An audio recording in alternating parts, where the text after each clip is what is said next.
যে আওয়ামী লীগ এখনো পর্যন্ত একটা সরি পর্যন্ত বলে নাই, এখনো পর্যন্ত তার অপরাধ স্বীকার করে নাই, তাদের সাথে কিসের রিকনসিলিয়েশন?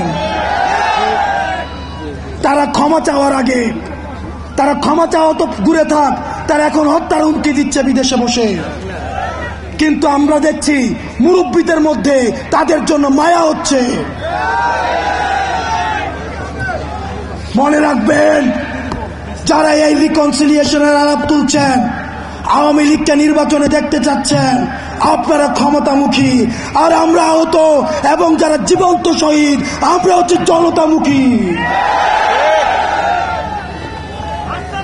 যতদিন